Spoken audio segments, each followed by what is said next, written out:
how you going, guys? I'm your host, Ivan. And I'm your co-host, Hobbsy. And you're with the Can't Get a Kick, Can't Get a Chick podcast. Where we cover all things AFL over a 5-week period. It's going to be fun. It's going to be laughs. Hang around. If you don't like us, please don't tell us that. Then we'll don't. Still love you.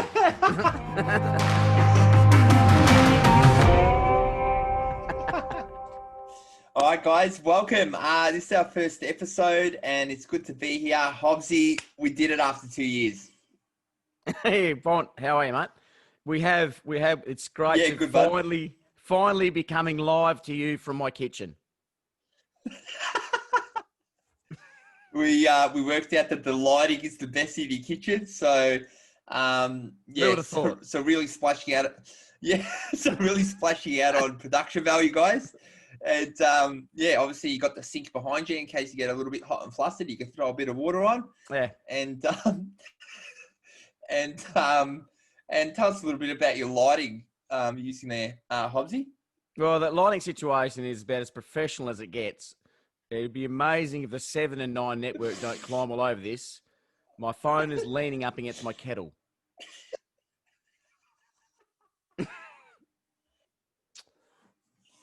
And there's even a bit of it's good stuff. So we've set the scene for you guys, and we're gonna be talking about obviously the final series and going through the upcoming games. So let's start off with the first game, which is Geelong and Port Adelaide, and kick us off, Hobbsy. Yeah, cheers, Bont. Port Adelaide, I think, will win this contest. The reason I'm saying that is I just believe that it is the Powers' year. I think they are a side that's just been the most consistent, hence why they finished on top. I believe that they deserve to go in favourites, but with the favouritism factor, a lot of pressure comes with that. So I think Geelong will hunt them, but it's going to be a really interesting game. Yep. Yeah, and obviously we've talked about this, and I'm going the opposite way, and I think Geelong, considering the dominant performance they had, I think it was round 15 against Port Adelaide. And they just killed it for 4 quarters. They shut off Dixon. They were winning the ball in the middle. And I think they got the recipe to beat Port Adelaide. And I think they can do it again because they don't even have to destroy them like they did last time. But if they, put in half performance with what they did against them the first time, they can come out on top. So, I'm going for Geelong, and they are my second favourite team, and I want them to do it for Gary. So he goes out on a high. He's had a tough year off the field, and I'm rooting for Geelong, but I also think they've got the upper hand considering how well they played that last game. Yeah, I think going into this contest, I think I'll probably give you a couple of things that worry me about Geelong, and I think that'll be their reliance on Hawkins. I know they've been trying to spread the goals amongst the mids and trying to spread that around. And Hawkins has had a sensational second half of the season, especially. The old Tomahawks looked, really durable, but I think they can be a little bit one-dimensional at times, Geelong, and that's where I think Port Adelaide can probably take advantage of them and really get that rebound from half-back and that clean ball, that real good, clean, fast ball movement that Port Adelaide look $1 million when they do, I think will really catch Geelong out when it matters. And there's one side that wants to take risks all the time through the middle, and that's Port Adelaide, mate. Every day of the week. No other side really does it. Yep, and they've really got those big-bodied midfielders that can win those contested possessions, and I think that's also plays a big part in the final series because it's those 50-50 balls that matter, that gets the ball on playing in your half. So I think, likes like Power Pepper and Robbie Gray and a few of those mids that are a bit bigger, they can really sort of win you the game. So I think that's important for those guys. And I like your assessment, actually, that they're relying on Hawkins because also on the flip side, Port Adelaide's also reliant on Dixon. Definitely. So I think they're both looking for those full forwards to step up, and it's going to be who's going to seize the moment. That's important. But also Geelong does have Reece Stanley come back in. He can play up forward and Dangerfield. So they do have a few extra options that they can play around with, and we know Scott is really good at that and can make those quick decisions as he did with Dangerfield in the last game against Sydney. So it's going to be an interesting game, but I'm still going to go with Geelong. I think for Geelong, if they fall back into that trap of relying on Dangerfield to, peel off a 4-quarter effort, I don't think it'll happen. I don't think Dangerfield is that 4-quarter type performance player. He's obviously a gun of the comp, but Geelong will be looking for the likes of Guthrie and Menangola, really get him going, get that ball movement nice and slick. And really on the other side of it, for Port Adelaide, it's they're going to be spreading, looking to spread, Boak, Wines, Gray's a big game player. Yep. So if they can isolate Dixon and he can get his hands in the footy early, in a home crowd for the Port Adelaide boys, going to be really hard to shut down. That's important. Yep. The start's vital for Geelong. They need to kick the first 2 or 3, to really get to quarter time, 50-50 and go from there, because the only way the Cats will win is if it's a grind, because Port Adelaide have the ability to blow them away. Yep, I agree. And you definitely don't want games to be going away from you in the finals, because obviously everyone comes a little bit hungrier, and it just gets a little bit harder to chase the score down. So either way, it's going to be a good game, and really looking forward to it, Hobbsy. So I'm going for Geelong. Hobbs, you're going for Port Adelaide? Yeah, Port for me. I think Port Adelaide will win by 14 points, and I think their most important player on the ground will be Travis Boak. His leadership, I think, will be integral. And for the Cats, I reckon their most important player will be probably a player like Menangola, I reckon, just to get it in. They need another player other than their high-profile players to get off the chain. I think Menangola can provide that real spark. Yeah, love it. Loving it. Love it, Shuey. Yeah, nice. All right, so that's who do you reckon? Who do you reckon is their most important player? For Port Adelaide, it'd have to be Dixon. I think that it's also a blessing and a curse because they're heavily relying on him. But yeah, if all cylinders are firing, he's a match winner for him. And on the flip side, for Geelong, I think Dangerfield, because obviously he showed the match against Sydney. If he's not having a good day in the midfield, he can play up forward and still have an impact on the game. So yeah, that's a wrap of game 1. That's a wrap of game 1, guys. Going on to game 2, who we got, Hodsy? Brisbane and Richmond. That's the other qualifying final. They played each other last year in the final, obviously, and the Lions kicked themselves out of it. I think they kicked something ridiculous like 8 goals, 17 last year, and Richmond ended up getting on top. But Brisbane, for me, I think are in a better spot this year, Bond. I reckon they've got the ability to take it up to the Tigers and beat them, and they're never going to get a better opportunity. They've got a home grand final this year, and if they need any more incentive to get over the line to a prelim, plus Brisbane haven't travelled all year, I think they go in favourites. Yeah. Yeah, you said that they've got a better opportunity this season, but I think they got the same problem going into the final, and that is their goal kicking, and it hasn't gotten better this season. And I think that's almost lost them a few games, just because sometimes they've even doubled the amount of goals they've gotten through a game with their points. And I think when you're playing a grand final, or any final in that matter, it comes down to that 1 or 2 kicks, whether you're going to win or lose the game. And those 1%ers, you got to take care of your chances. And I don't know, I haven't seen anything to tell me that they're going to change now in the final, and I think that's going to hurt them. And Richmond's just going to dominate. Lynch is out. No Lynch. Yeah, I did see that. I did see that, Hobbs, but yeah, I did. Yeah, I saw that. But to be honest, I'm like the Damien Barrett of kitchens. Always breaking stories. Yeah, I love that. So that is a bit of a downfall for Richmond, but I don't think the past couple of games have been heavily reliant on Lynch. I think it's he's massive, obviously. though.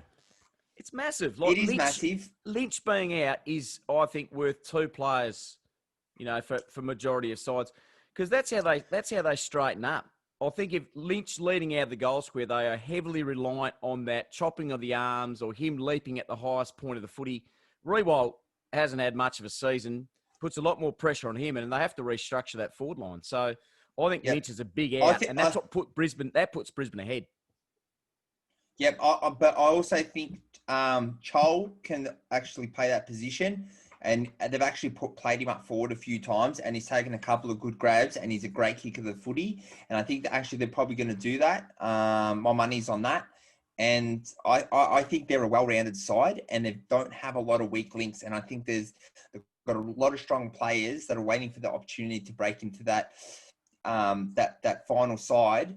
And I think everyone's hungry. Everyone's, they don't have a weak link in the whole side. So I think they're going to be fine. They're going to be a tough team to beat. And, there's a lot of experience in that team now. They've played finals for the past couple of years. And obviously, winning 2 premierships from the past 3 years. I think they're going in with a lot of confidence, and they got the momentum from the season. Well, my assessment, I'll keep short and sweet. The way Brisbane win I'll give you 2. The way Brisbane win the game is by their use of Cameron being a lot different. I'd push him up into the midfield. I'd put him on a wing. I'd get him away from that hard tag of Grimes and confuse Richmond a little bit by doing that. And then on the other side of things, it's going to be who wins the ball out of the middle, and that's where Richmond can really work Brisbane over, is getting the pill first and getting it obviously inside their own 50. But Brisbane can't go head-to-head with Martin. They can't go head-to-head with those types of players. They have to lock down from the get-go, because that's as simple as that. It's a bit like the Hoolies and the Vlostons and the Grimes and that run they get off half-back. So straight away, Brisbane need to do 2 things. Bolter, straight away, lock down on Martin, and they need to sort Cameron out in regards to where Brisbane are going to play him, because he's a match winner. Cameron's a match winner for Brisbane. Martin's a match winner for the Tigers. So they need to sort that out. Yep. And I also think, obviously, Lockie Neal and Dane Zorko are going to be important for Brisbane. And I think they've got to be racking up at least, 50 possessions between them for the Brisbane Lions to get over the line. Well, Richmond will target Lockie Neal physically. I can guarantee you that. They'll go after him. And it would not surprise me if they physically went after him and tried to sort of give him a few clips. I think... Yeah, rough him up a little bit, Hobbs, you reckon? I think so. I think it'll be a very old-fashioned final to start. There's no real love lost between both of these clubs, especially when Brisbane went out in straight sets last year. But it'll all get back to discipline. And Brisbane also, too, have that box that they haven't ticked just yet. They lack a bit of discipline when it gets hard. And I think Richmond will look to exploit that. So it wouldn't surprise me if Richmond target Zorko and Neal off the ball, just with a bit of chat, just to get them off their game. But I just believe that, I just think Brisbane are a bit more smarter. There's another year into that group. I think they can do it. And there's one bloke I reckon that can really get going in a final and hurt a side is Eric Hipwood. Excitement machine. Yeah. Blokes like him and Mick Stay. You get the ball in their hands. Yeah. Hipwood's at his best when he's on the arc, on that left foot. Mate, look for him having a big final and Brisbane to win. Yeah, so Hipwood, I agree with you. He's dangerous, and he's a good mark of the footy, but unfortunately, his kicking in front of goal this season has been pretty poor, and I think he's kicking around that 50% mark from a set shot, which is something that I don't think he can be doing in a final. And if Brisbane are to get up, he needs to be kicking straighter and better than 50%. Well, it's a pretty basic component of the game. So I'm staggered that Brisbane haven't sorted this out. But to wrap this chat up in regards to Brizzy and Richmond, Brisbane for me by probably under 10 points. I'm going to go with 8 points. I think it's going to be a very, very close final. Most important player the most important player for Brisbane, I think I'll go with Hipwood in that comment, because I reckon he needs to straighten up his game and give them a target, because someone's got to kick their goals. And I reckon Cameron's not too far behind them in regards to their most important player. And then for Richmond, their most important player, probably have to go with Martin, only because a lot more weight will go on his shoulders. So when it comes finals time, so I think if Martin plays well, Richmond play well. So, and I'm not really sure 100%. where Cochin's at either with his injuries and just how his body's. I mean, he'll play, but I'm not sure how his body's going to go. Yeah, Trent Cochin is a competitive beast. The way he throws his body around the ball and into the contest, he's just really hungry, and I think he really leads by example. And watch him to put a great performance and lead the side to a victory. But I do think Martin's the match winner, and I'm going to have to go with Richmond. But look out for the other guys, the ones that aren't the big names. Your McCluggage. He can pop a few goals in, and if he scores a couple, he can really get the side going as well. But I'm still going for Richmond. Hobbs? All right. What's your margin? I think the kicking's going to let Brisbane down, so I'm going Richmond by 3 goals. So 18 points. All right. Well, you can start the next game. Who will we go with? West Coast or Collingwood, or are we going with? Actually, go with West Coast and Collingwood because usually the Eagles get shafted and are last. So yeah, we'll go West Coast and Collingwood. Obviously West Coast playing at home, and I think that's going to really play to their advantage. And I think West Coast obviously got they got the home ground advantage, but I think I think the players they look a little bit more hungrier than last year. West Coast do? Yeah, West Coast. Yeah, I think they do. I really respect Collingwood as an opponent. Last year they came over and beat us, West Coast, by a point, and that stuffed our season. I mean, we ended up stuffing it up ourselves. But I look at it in this context. For me, it's the last game on the Saturday. So that's basically the last game to conclude the finals series for this round one. I think Darling for me is West Coast's most important player on the night. Agree. And I really think that West Coast, when they get their hands on the footy, will have the chance to really expose that back line. More, yes, I know he's been picked in the All-Australian, but I reckon he'll get ragdolled by Darling on Saturday night. We've spoke about this as well, and I said how more. You'll get a lesson. How Moore's had an amazing season, and I've been watching his game, and even if he doesn't mark the ball, he creates a contest, and he's always gives a spoil. And obviously, I don't know the exact stats, but you're saying that Darling kicked the bag on him last time, didn't he? Yeah, he gave him a bath. Yeah. so I don't know exactly what happened there, but obviously he's had a good season. He got a bath. But that's what happened. It's going to be a good game. I think Cox has come better in the second half of the season. And obviously the goalie's back in. Pendlebury's always good. And if Collingwood are to win, I think you need those guns, Pendlebury, the goalie, and I think you need Cox to be that big target up forward. And I think that's also gonna make a big difference. So those small guys can crumb and snap a few. I'll keep it very simple. West Coast, the back end of the year, have struggled with injuries, but there's no Elliot Yeo. That's true. Elliot Yeo for me is their best player, but keeping it short and sweet. Redden will come back in.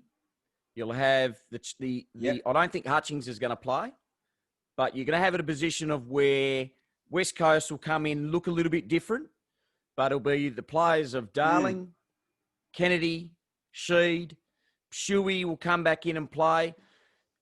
On paper, West Coast will still... Liam Ryan, I reckon he will go close to winning the fairest and best for West Coast this year. But I just feel that West Coast will be better on paper, and I think will be better structured across the ground on the night. Side bottom's a massive out for the Collingwood boys. I love side bottom, Yep. love watching him play, but he's a big out, and it's hard to cover Class. And then you've got that forward line. I spoke to you the other night. That forward line worries me because I'd play Elliott deep, and I'd have Cox next to him, and I'd have to go in the other forward pocket. But they rob Peter to pay Paul a lot. So Collingwood, for me, I just think if they move players around to try and create, it's almost like they become bolstered in one area but thin in another area. So they're robbing Peter. They're basically robbing Peter to pay Paul. How's a big out too? How's it is. And like you said, I think they expect their star players to just move around and just wherever they get put, they expect them to create a massive impact. And I think having a little bit more of a solid structure in the Collingwood side, it sort of gets the players, I guess, more settled in the position, and they know how to, I guess, work with the players around them. So, but you have to be adaptable in AFL, and I think that's just considering a few of those factors. I think West Coast is going to come out on top. So I'm going with you, Hobbs. So you're going to have a good good Saturday, Arvo. Well, I'm going to be nervous as all shit because it's like anything. When the finals come around, I'm always nervous. But I think it'll be a really tight opening quarter and a really physical game. But I think there'll be an opportunity over 15 to 20 minutes where West Coast will get on top. And I reckon they have the ability to win by, 4 or 5 goals plus. But it all gets back to supply. Agree. And the weather is going to be... Tim Kelly. As the most important player on the ground? He will be just the supply for the likes of Darling, Ryan, Kennedy. That's your man. Yeah, well, I think I'm not going to lean away from Darling being the most important player on the ground, but Kelly is obviously a gun. He's a big game player, but the most important player on the ground for the Pies will be Pendlebury, even though he's 405 years old. Mate, he looks like he's still 25, so he's doing all right. He's the only bloke that I know that's won 32 Copeland trophies. So, yeah. I mean, put it this way. He's done really well. He's had an amazing season. So when Pendles played his first game, there was a pterodactyl playing in the back pocket. I think I was still in high school then. No, I don't know. Probably not that young. But you're in nappies, mate. I was still in nappies when Pendle took his first grabs. Yeah. But he's had a long season, but he's still playing well. Still playing good footy. Yeah, West Coast for me, 32 points. I wouldn't say it's going to be a smoking like that, but I will say West Coast 20 points. Boom. All right, you open us up, big boy. The Dogs playing the Saints. Dogs. So yeah, obviously the Dogs is the last game.